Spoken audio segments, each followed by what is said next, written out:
Olá, pessoal. Eu sou a doutora Mamãe, a professora Patrícia Cunha, e hoje nós vamos falar de um assunto muito legal, que é sobre o reino Plantae. Vamos falar as características e a classificação desse reino tão importante e tão vasto do nosso planeta. Os organismos que fazem parte do reino Plantae são organismos eucariontes, pluricelulares e autotróficos fotossintetizantes. Para quem não lembra, são aqueles que produzem o seu próprio alimento através da fotossíntese. Todas as células vegetais possuem celulose em sua parede celular, também vacúolos e cloroplastos, que são as importantes organelas que fazem a fotossíntese. Os organismos do reino Plantae também sustentam de forma direta os herbívoros, que são seres que deles se alimentam, e mantêm vivos de forma indireta os carnívoros, seres que se alimentam dos herbívoros. Os estudos científicos já mostraram que as plantas surgiram de um grupo de algas verdes ancestrais, aparecendo no ambiente terrestre há cerca de 400 milhões de anos. Isso ficou evidenciado por algumas características, como a presença de clorofila nos cloroplastos da parede celular formada por celulose. Assim, esse grupo ancestral passou por várias adaptações que permitiram que ele sobrevivesse no ambiente terrestre, dando origem, então, às primeiras plantas. As plantas são essenciais para a manutenção do ciclo de água e da temperatura de toda a superfície da Terra. Portanto, a proteção de áreas de vegetação natural é muito importante para a vida de todos os seres vivos, inclusive a nossa, do ser humano. Como que a gente classifica as plantas? As plantas são classificadas de acordo com a presença ou ausência de vasos condutores. O que seriam vasos condutores? São vasos que transportam a seiva. A seiva é um líquido que vai ter água, sais e açúcar entre várias partes da planta. E também a gente classifica, além da presença ou ausência desses vasos, a presença ou ausência de estruturas reprodutivas, que são sementes, flores e frutos. Assim, as plantas estão organizadas em 4 grandes grupos. Esses grupos são, número 1, as briófitas, como representante os musgos. Número 2, as pteridófitas, como representante aí a samambaia. Número 3, as gimnospermas, como representante os pinheiros. E número 4, a angiospermas, como representante as laranjeiras ou as macieiras. Então, vamos falar primeiro sobre as briófitas. Quando você caminha em um local úmido, como um riacho ou uma cachoeira, você já deve ter visto, ou você pode encontrar uma camada meio aveludada, que fica assim cobrindo as rochas ou os troncos das árvores. Isso é formado, fica formando ali como se fosse uma espécie de um tapete verde. Essa camada de musgo que faz parte do grupo das briófitas. Estima-se que o Brasil possua cerca de 3.000 espécies de briófitas em sua flora atual. Elas representam um grupo de plantas menos complexas do que os outros grupos. Elas medem apenas alguns centímetros e foram as primeiras plantas a ocupar os ambientes terrestres. Por isso, elas possuem características de transição do meio aquático para o meio terrestre. Além dos musgos, outro exemplo de briófitas são as plantas conhecidas como hepáticas. E aqui vocês podem ver, essa hepática, que é essa que está aparecendo aí na imagem de número 2, e as de número 1 são os musgos. Os seres que integram esse grupo, eles não possuem raízes e são avasculares, ou seja, não possuem aqueles vasos condutores. Elas absorvem água e nutrientes pela superfície do corpo, já que elas são bem pequenininhas, e realizam o transporte dessa substância célula a célula, o que explica, novamente, o seu pequeno tamanho. Elas dependem da água para se reproduzir, já que os gametas masculinos possuem flagelos, que são estruturas que ajudam a locomoção no meio aquático. Dessa forma, essas plantas estão restritas a ambientes úmidos, como as pedras que estão sempre molhadas, como eu falei lá no início, que estão próximas de cachoeira, por exemplo, tronco de árvores em florestas e muros sombreados. Também podem ser encontradas em água doce e nas regiões polares da Terra. O corpo das briófitas ele é formado por 3 partes: os rizoides, o caloide e os filoides.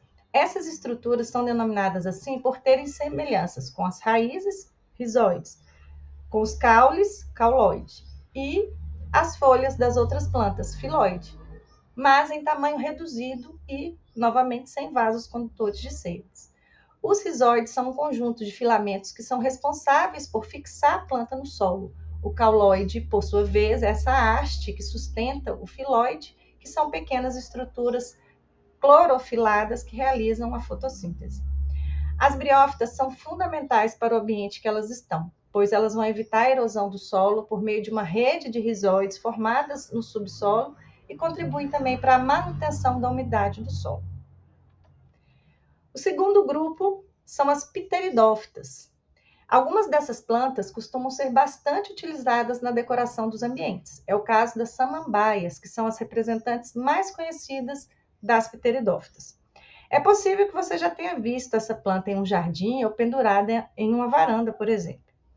Existem outros tipos de pteridófitas que dificilmente seriam utilizadas dentro de casa, porque elas podem atingir vários metros de altura, como a Samambaiuçu.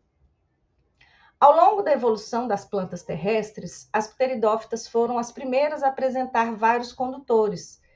Então, são as primeiras plantas vasculares. A presença dos vasos permitiu um tamanho maior para esses vegetais. No passado, existiram pteridófitas que chegavam a medir até 15 metros de altura.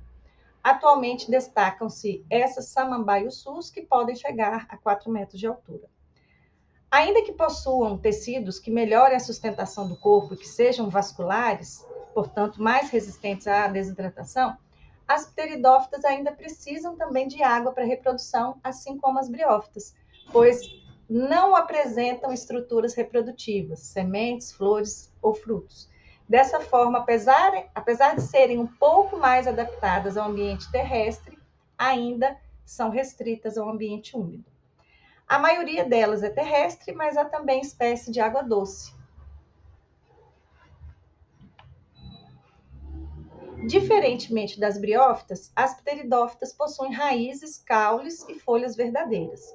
Na maioria dessas plantas, os caules se desenvolvem logo abaixo da superfície, constituindo caules subterrâneos que recebem o nome de rizomas. O terceiro grupo que a gente vai falar, agora que você já conhece as briófitas e as pteridófitas, são parentes desses grupos um pouco mais complexos, que são as gimnospermas. Elas surgiram após as briófitas e as pteridófitas ao longo da evolução das plantas.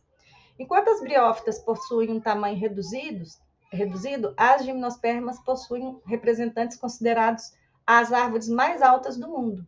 Da mesma forma que as pteridófitas, as gimnospermas são plantas vasculares, possuem vasos e apresentam estruturas como raiz, caule e folhas.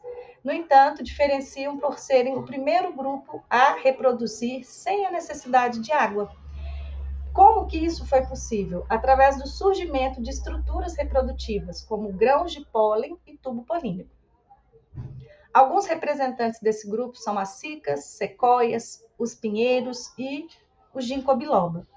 As gimnospermas apresentam uma série de adaptações para regiões mais frias e são encontradas em grandes quantidades nas regiões de clima temperado do hemisfério norte, no Canadá, nos Estados Unidos, na Europa, e também são encontradas no hemisfério sul. Aqui no Brasil, as gimnospermas são representadas principalmente pela araucária, ou pinheiro do Paraná. Essa árvore ocupa atualmente cerca de 7% da área em que ocorria originalmente, aparecendo principalmente no Paraná, no Rio Grande do Sul e na chamada Mata das Araucárias ou Mata dos Pinhais. E, finalmente, o quarto grupo são as angiospermas. Que frutas conhecidas você poderia citar nesse momento? E quais flores você conhece? A resposta só é possível devido à existência de um diversificado grupo de plantas, que são as angiospermas. Elas surgiram há cerca de 130 milhões de anos. Atualmente, são cerca de 250 mil espécies, que corresponde a 90% de toda a diversidade das plantas. Essa diversidade está relacionada a duas novidades evolutivas, a flor e o fruto. As flores são estruturas reprodutivas que possibilitam a eficiência da reprodução dessas plantas. Isso porque, além de a polinização ocorrer pelo vento ou por agentes polinizadores como os insetos, aves e alguns morcegos, que são atraídos pelo cheiro ou pela presença de alimentos, néctar e pólen na flor. O que é polinização que eu acabei de falar? A polinização é um dos processos envolvidos na reprodução das angiospermas e ela ocorre por meio da transferência de grão de pólen da estrutura reprodutora masculina para a estrutura reprodutora feminina. A polinização ela é feita através da ajuda do vento, que pode carregar esse pólen para regiões mais distantes da planta. Ela pode ser feita pela ajuda dos pássaros e de alguns insetos, como por exemplo a abelha, que é tão importante no processo da polinização de diversas angiospermas aí do mundo.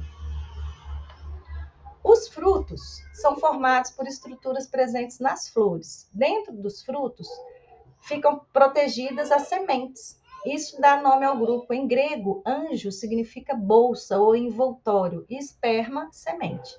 Se um animal consumir um fruto com a semente em seu interior, ela pode atravessar todo o sistema digestório daquele animal e ser eliminada nas fezes. Nesse caso, esse animal contribui também para a dispersão, ou seja, ele possibilita que a planta chegue em novas regiões. As angiospermas desenvolvem-se em mais diversos locais, úmidos, secos e, inclusive, tem espécies também de água doce e de espécies marinhas. Aqui tem um exemplo das flores de cerejeira, que é um exemplo de angiosperma. O ramo dessa flor também repleto de frutos. A cerejeira é um dos símbolos do Japão, onde é chamada de sakura. As angiospermas apresentam o corpo dividido em algumas partes principais, como, por exemplo, raiz, caule, folhas, flores e frutos. As raízes são os órgãos responsáveis pela fixação do vegetal e pela absorção de água e sais minerais.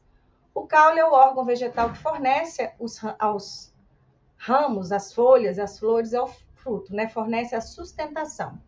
Além disso, o caule também estabelece a conexão entre as outras partes da planta, possibilitando então a condução da seiva entre elas.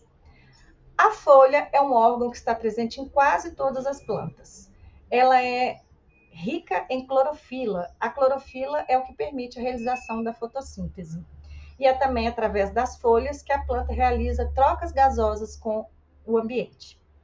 A flor, como eu disse, é o órgão responsável pela reprodução sexuada nas angiospermas, nas quais acontecem fenômenos, como a gente disse, da polinização, da formação das sementes e dos frutos. E o fruto é a estrutura que fornece proteção à semente e aumenta a chance de sua dispersão. Ou seja, a semente, por meio do fruto, tem mais chance de ser transportada para longe da planta-mãe. Então é isso, pessoal. Eu espero que você tenha gostado desse vídeo, tenha aprendido com ele. Não deixe de se inscrever no canal, de ativar o sininho de notificação para não perder os próximos vídeos. Até lá, tchau, tchau!